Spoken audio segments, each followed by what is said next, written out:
Pemirsa, polisi kembali mendatangi rumah mendiang keluarga Rudianto di Kalideres, Jakarta Barat. Dari tempat itu mereka mengambil sejumlah barang bukti untuk mencari titik terang misteri kematian 4 orang dalam satu rumah itu. Ada rekan kami Eka Nugraha yang akan memberikan informasi terbaru dari sana. Selamat siang Eka, apa saja barang bukti yang diambil polisi dari rumah keluarga Rudianto? Ya, Anggia Ebony. Tadi sekitar pukul 8 waktu Indonesia Barat pagi tadi, pihak kepolisian dari Polsek Kalideres datang kembali ke tempat kejadian perkara untuk mengambil beberapa barang bukti. Dan kami tadi sempat melihat ada sejumlah buku dan juga satu CD di dalam kantong plastik begitu yang dibawa oleh petugas kepolisian. Dan tadi kami sekilas melihat buku-buku tersebut ada kaitannya dengan kegiatan keagamaan. Tapi kita belum bisa memastikan apakah ini benar ada hubungannya dengan kematian 4 jenazah ini atau tidak sama sekali. Kita masih menunggu informasi dari kepolisian. Dan informasi lainnya pemirsa, saya juga mendapat informasi bahwa pihak keluarga dari keempat korban ini kabarnya akan mendatangi kantor polisi untuk mengambil data dan dalam waktu dekat keempat jenazah ini akan dikremasi oleh keluarga yang berasal dari wilayah Bekasi, Jawa Barat. Dan saya melaporkan ini 50 meter dari depan rumah tempat kejadian perkara. Ini mengingat bahwa aroma yang tidak sedap masih tercium hingga saat ini.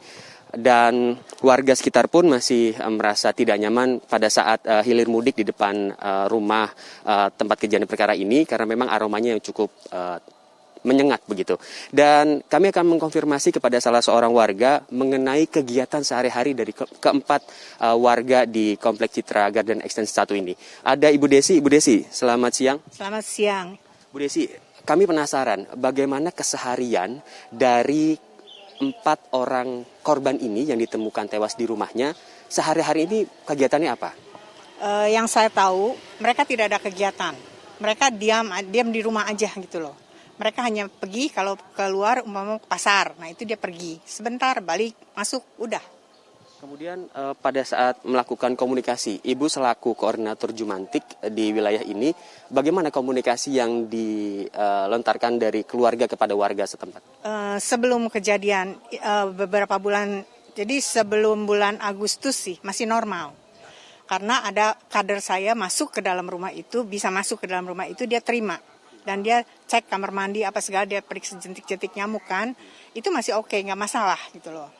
Terakhir dia datang ke situ bulan Agustus awal dia nggak masuk karena yang keluar suaminya dan jadi cuma tanda tangan aja di luar. Tapi menurut kader saya itu suaminya itu wajahnya udah murung di situ, dia udah melihat orang stres gitu loh. Tapi dia nggak boleh masuk.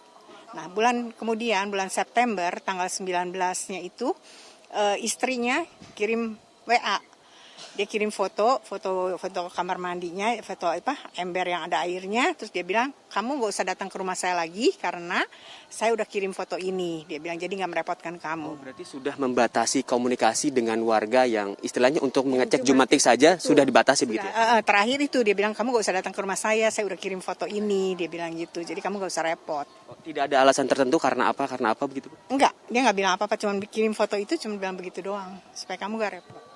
Untuk kegiatan keagamaan mungkin di sekitar sini atau kegiatan 17-an begitu, sering berbaur nggak Bu keluarga ini? Tidak pernah, nggak pernah. Warga-warga lain sih kita suka 17 Agustus, kita suka bikin upacara, bikin lomba-lomba gitu. Dia nggak pernah. Kemarin ada hasil sementara bahwa keempat korban ini tidak ditemukannya sisa makanan ataupun minuman di dalam lambung mereka. Ini masih ditelusuri ya Bu ya.